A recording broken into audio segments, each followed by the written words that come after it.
finally made his move, attacking Ukraine. Russian war jets are spearheading the assault with airstrikes in border regions and close to the capital, Kiev.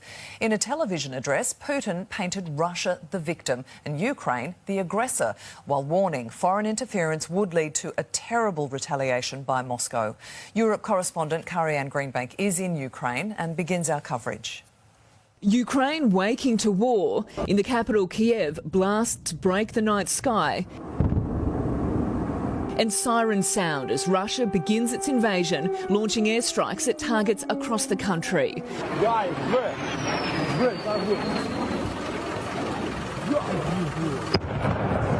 A missile hitting an airport in western Ukraine, while at an aerodrome in the south, a man points to the destruction, saying there's a crater behind me still smoking.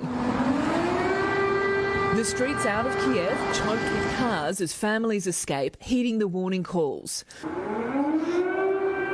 You might be able to hear that siren now, actually. So as well as the explosions, we've got a siren that has just started. It's been a really surreal morning, actually. While residents try to get out, tanks roll in from the Belarus border. Sparked by words the world had been nervously awaiting, Мною принято решение о проведении специальной военной операции. Vladimir Putin, in a televised address, announcing his decision to conduct a special military operation in Ukraine's Donbass region. The aim, he said, to protect its people from genocide and to stop the Nazification of Ukraine, with this chilling warning for Ukrainian soldiers. В том числе и граждан Российской. We urge you to lay down arms immediately and go home. Russia's response will be immediate and lead you to such consequences that you have never faced in your history. The Russian president pulling the trigger as the United Nations Security Council held an emergency meeting imploring him not to. I have only one thing to say from the bottom of my heart. President Putin, stop your troops from attacking the Ukraine. Give peace a chance. Too many people have already died. Ambassadors from the US and UK also making urgent pleas. This is a perilous moment, and we're here for one reason and one reason only: to ask Russia to stop. Return to your borders. Send your troops and your tanks and your planes back to their barracks and hangars. We are here tonight to call on Russia to avert war.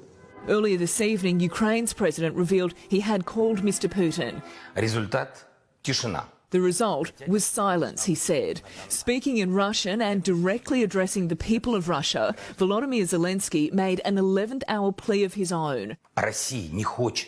If the Russian leaders don't want to sit with us behind the table for the sake of peace, maybe they will sit behind the table with you. Вам говорят, что Украина может... And when you will be attacking us, you will see our faces, not our backs. But the appeal fell on deaf ears. A couple of hours later, the Ukrainian leader recording this video, saying the country was launching its own defensive measures and urging people to stay calm and stay home. Police are now clearing the streets, those who have nowhere to go taking shelter in underground metro stations. Europe correspondent Kari-Anne Greenbank is in Kiev, Ukraine. Kari, we heard those sirens going off around you. What is happening on the ground now as we join you? Well, Melissa, earlier we had those air raid sirens. Before that, we had the explosions in the distance. Just a few moments ago, we've had the national anthem blaring out across Independence Square behind us. Blatant patriotism in the face of what really is frightening time for Ukrainians. Now, the Ukrainian army is saying that Russia has bombed 6 of its airports, including the international airport here in Kiev. Russia is saying that it has taken out Ukrainian air bases, but that is yet to be confirmed by the Ukrainian government. President Zelensky says he is about to impose martial law in the country as the EU and now the UK is warning of unprecedented sanctions. Melissa? Kari, thank you. We'll go live to Canberra and Nine's political editor Chris Uhlmann. Chris, Prime Minister Scott Morrison has just spoken, announcing more sanctions against Russia. Is there much more that he can do? Melissa, the Prime Minister said this is a chilling reminder of the world we live in, but in truth there's very little the Australian government can do beyond joining the chorus of international condemnation and adding its weight to the raft of sanctions aimed at Russia. Tougher measures are planned, but how tough depends on how much pain Europe is prepared to bear, where countries like Germany are heavily dependent on Russian gas. If the West doesn't go hard and doesn't act as one, some in our defence and intelligence establishment fear it will send a powerful message to our region, where another autocracy, China, also has long-standing territorial demands. As war returns to Europe, Australia again watches in horror. I'll call it what it is. The Russian government launched a brutal invasion. The Prime Minister spoke of the images that have shocked the world. The footage that is emerging of missile strikes, air raid sirens and reports of hundreds of casualties, yet unconfirmed, are sadly not surprising. The Assistant Defence Minister says the world order is being challenged and Australia needs to harden its defences. Australia needs to be strong in the future, particularly with the rise of authoritarian powers like China and Russia. Moscow's man in Canberra isn't answering questions. Ambassador, have you got time? What is your response? What's the Kremlin's response to Australia's sanctions? As the Prime Minister and Governor-General signed off on measures that target high-ranking officials in Vladimir Putin's regime. This goes direct to those individuals who are at the heart of this bullying and aggressive behaviour. It targets their financial interests. It prevents them from travelling.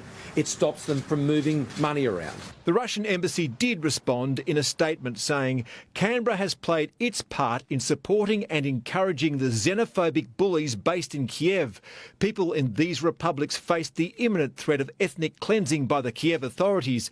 The decision by Russia will not be reverted. They're not peacekeepers, they're invaders.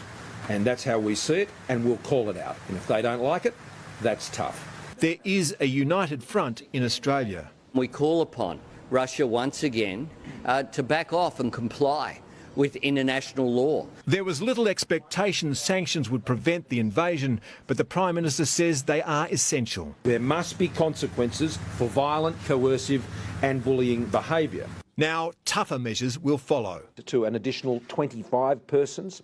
This includes army commanders, deputy defence ministers and Russian mercenaries who have been responsible for the unprovoked and unacceptable aggression. Sanctions will inflict financial hardship on Russia, but it pales beside the pain Vladimir Putin is inflicting in Eastern Europe today. As Mr. Putin said, he is not going to occupy Ukraine, but it looks like he might just destroy Ukraine. This is a chilling reminder of the world that we live in. Chris Ullman, 9 News.